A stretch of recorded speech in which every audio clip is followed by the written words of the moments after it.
Hi friends. आज हम बात करेंगे की responsible areas KRA। Sales officers के क्या क्या KRA होते हैं, क्या क्या रिस्पॉन्सिबिलिटी एरियाज होते हैं। KRAs और KPIs दोनों बहुत इंपॉर्टेंट डॉक्यूमेंट है जो हमें समझने में हेल्प करता है कि आप कैसा परफॉर्म कर रहे हैं। एक सर्टेन रिस्पॉन्सिबिलिटीज हर किसी एम्प्लॉयज को दी जाती है ऑर्गेनाइजेशन में। आप किसी भी लेवल पे हैं, आपको एक सर्टेन ऑब्जेक्टिव के लिए हायर किया गया है, मुझे एक सर्टेन ऑब्जेक्टिव के लिए हायर किया गया है, और उस परफॉर्मेंस को मेजर करने के लिए, उन रिस्पॉन्सिबिलिटीज को मेजर करने के लिए KRAs और KPIs का हम यूटिलाइजेशन करते हैं, इस्तेमाल करते हैं। KRA हमें ये बताता है कि हमें कौन कौन से पैरामीटर्स पर फोकस करना है। अगर हम सेल्स ऑफिसर्स की बात करें, अगर हम आपकी बात करें, तो ये आपके KRA है। अगर आप इन KRAs को देखें तो सबसे पहले आता है रेवेन्यू। इनको हम डिटेल में डिस्कशन करेंगे आगे आने वाली स्लाइड्स में। दूसरा आपका KRA है फोकस कैटेगरी। तीसरा आपका KRA है एफिशिएंसी, 48 आवर डिस्पैच, लाइन पर call, ABV, ABQ, MMO drive, मिमी आउटलेट और CFT। ये आपके मेजरली 8 KRAs हैं जिनके ऊपर आपको फोकस करना है और जिसके बेसिस पे आपकी परफॉर्मेंस को मेजर किया जाएगा, इवेल्युएट किया जाएगा। Annual appraisal, appreciation, certification, reward and recognition, सारी एक्टिविटीज आपकी परफॉर्मेंस पे डिपेंड करती हैं और आपकी परफॉर्मेंस को मेजर करने के लिए KRAs अवेलेबल होते हैं और आपके KRA के बेसिस पे ही आपको एक रेटिंग मिलती है, जिसके बेसिस पे आपको सर्टिफिकेशन, एप्रिसिएशन, अप्रेजल, ये सारी चीजें मिलती हैं आपको।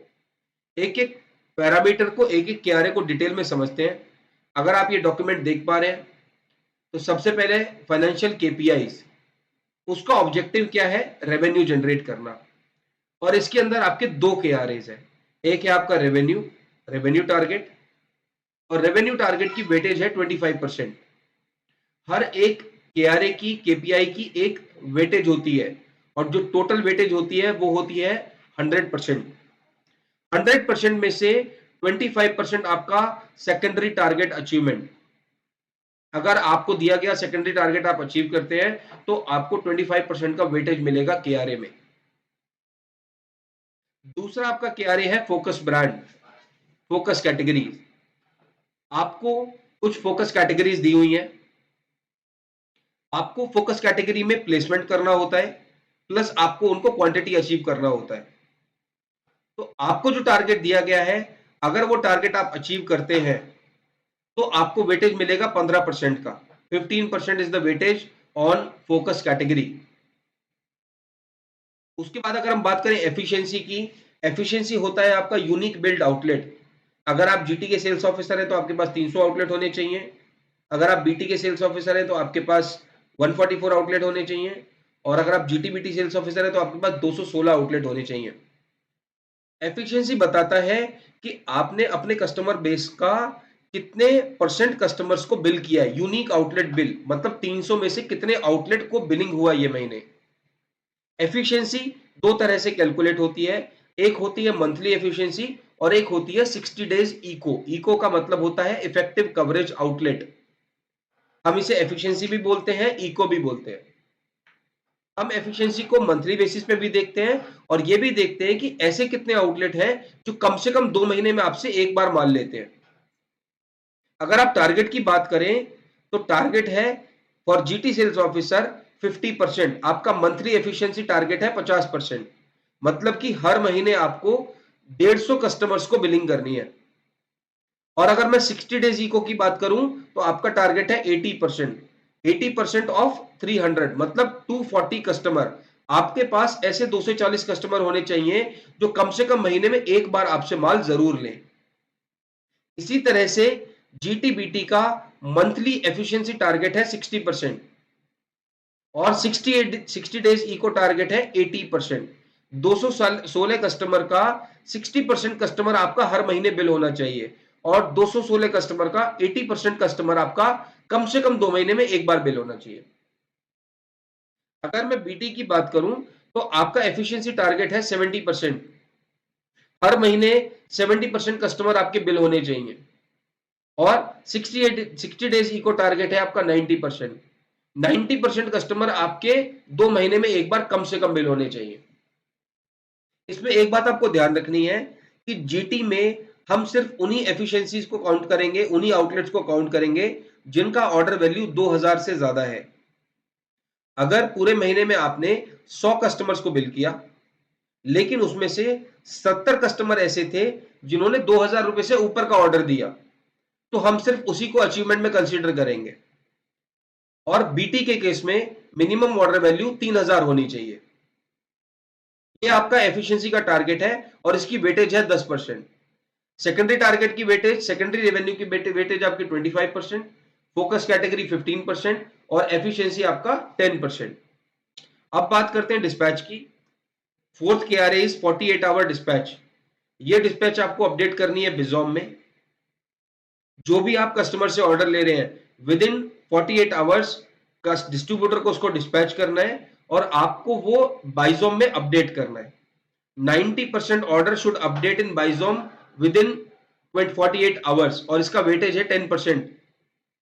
10% वेटेज है इसका। इसके बाद जो KRA है वो है लाइन पर कॉल।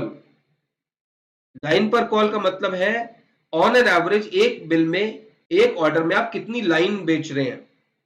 अगर आपको अपना रेवेन्यू जनरेट करना है, अगर आपको अपनी सेल्स बढ़ानी है, तो आपको लाइंस पर कॉल इंक्रीज करना होगा। जनरल ट्रेड में ये टारगेट है 10। ऑन एन एवरेज आपका 10 एलपीसी होना चाहिए। जीटी बीटी में 15 एलपीसी होना चाहिए और बीटी में 20 एलपीसी होना चाहिए और उसका वेटेज है 10%।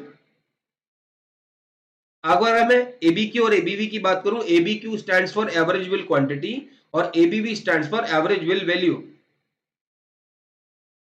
जीटी में एबीक्यू का टारगेट है 30। ऑन एन एवरेज एक बिल में 30 पीस, 30 क्वांटिटी कम से कम आपको बेचनी है और 3000 आपका एबीवी होना चाहिए।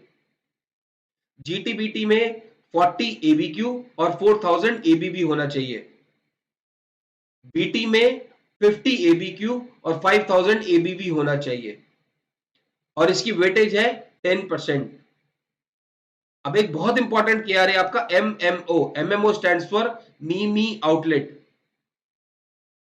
जीटी सेल्स ऑफिसर के पास 50 मीमी आउटलेट होने चाहिए, जीटी बीटी सेल्स ऑफिसर्स के पास 40 और बीटी सेल्स ऑफिसर्स के पास 30 मीमी आउटलेट होने चाहिए। ये जो आउटलेट होते हैं ये टॉप आउटलेट होते हैं और ये आउटलेट आपके टोटल बिजनेस का 70 to 80% कंट्रीब्यूट करते हैं। इन कस्टमर्स का एक टारगेट होता है और आपको हर महीने 100% एफिशिएंसी, मतलब 100% MMO आउटलेट आपके बिल होने चाहिए। इसके साथ साथ उनके टारगेट का 90% अचीव होना चाहिए। इसका वेटेज है 15%।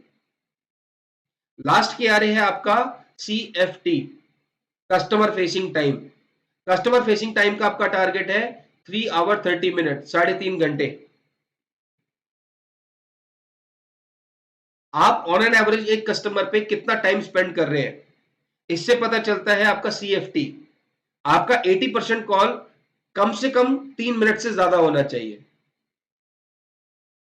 3 मिनट से ज्यादा का आपका, अगर आपने पूरे महीने में 500 कॉल किए हैं टोटल कॉल, तो उसमें से 400 कॉल 3 मिनट से ज्यादा होने चाहिए। मतलब ऑन एन एवरेज एक दुकान पे आपको कम से कम 3 मिनट तो स्पेंड करने ही है। This is how we are calculating CFT। मैं दोबारा रिपीट करता हूं, revenue target 25% weightage, focus brand 15% weightage, efficiency 10% weightage. Efficiency में मंथली एफिशिएंसी और 60 days efficiency. 48 hour dispatch 90% target है आपका। 90% ऑर्डर आपके 48 घंटे के अंदर अंदर डिस्पैच होने चाहिए। इसके अलावा लाइन पर कॉल, एबीवी, एबीक्यू, MMO ड्राइव और CFT, ये आपका KRA है। इसी के बेसिस पे आपको काम करना है, इसी के बेसिस पे आपका मेजरमेंट होगा, एवेल्युएशन होगा। हर महीने आपकी एक रेटिंग डिसाइड होती है, इसी के बेसिस पे आपका एनुअली अप्रेजल होगा, मंथली सर्टिफिकेशन होगा आपका, एप्रिसिएशन, रिवॉर्ड एंड रिकॉग्निशन। हमने फोकस ब्रांड की बात करी, तो अगर मैं फोकस कैटेगरीज की बात करूं आपसे, तो ये जो आप देख रहे हैं ये बेबी ट्रेड की फोकस कैटेगरीज हैं, जिसमें रैंकिंग भी दी हुई है। सबसे पहले wet wipes, feeding bottle, nipple, cleanser, detergent, shampoo. इसी तरह से आप देखेंगे तो 20 फोकस कैटेगरीज दी हुई है। अगर हम वैल्यू में देखेंगे तो ये इनका एवरेज सेलिंग प्राइस है। सीसी का मतलब है कस्टमर काउंट, आपके पास 144 कस्टमर है। ईसी का मतलब है एफिशिएंट कस्टमर। आपको वेट वाइप्स 60% आउटलेट पे प्लेस करना है, फीडिंग बॉटल 60% आउटलेट पे प्लेस करना है, निप्पल 40% आउटलेट पे प्लेस करना है। अगर हम इसको काउंट करें तो expected EC, expected efficiency, expected efficient customer, wipes आपको 86 आउटलेट पे प्लेस करना है, फीडिंग बॉटल आपको 86 आउटलेट पे प्लेस करना है। इसी तरह से सारी कैटेगरीज का एफिशिएंट कस्टमर काउंट आपको दिया गया है, ये आपका टारगेट है। अगर हम एक्सपेक्टेड क्वांटिटी की बात करें तो वेट वाइप्स है 12 क्वांटिटी, फीडिंग बॉटल 12 क्वांटिटी, मतलब वेट वाइप्स आपको 86 शॉप पे 12 पीस प्लेस करने हैं, तो आपका टोटल क्वांटिटी हो गया 1037। इसी तरह से आपका टोटल क्वांटिटी जो टारगेट है वो है 9259। आपको ये 20 कैटेगरीज पे फोकस करना है और आपका जो टोटल एक्सपेक्टेड वैल्यू आ रहा है वो है 10 लाख रुपीस। ये हमारी फोकस कैटेगरीज है, इनको बहुत ध्यान से आप समझिए। इसी तरह से हमारी जनरल ट्रेड की 22 फोकस कैटेगरीज है। यहां पर भी आप देख सकते हैं कस्टमर काउंट 300, वेट वाइप्स आपको 50% आउटलेट पे प्लेस करना है, एक्सपेक्टेड एफिशिएंसी 150, व्हिच मींस हर महीने आपको एटलीस्ट 150 दुकानों पर वेट वाइप्स प्लेस करना है। क्वांटिटी 6, हर दुकान को कम से कम 6 पीस देने हैं, तो 900 पीसेस आप प्लेस करेंगे। तो आपका जो एक्सपेक्टेड एफिशिएंसी कस्टमर का टारगेट है वो है 2220, expected total quantity is 6480 और value is 7,72,000। this is for GT and GTBT। ये KRA आप बहुत ध्यान से समझिए और इस KRA के हिसाब से परफॉर्म करना स्टार्ट कीजिए।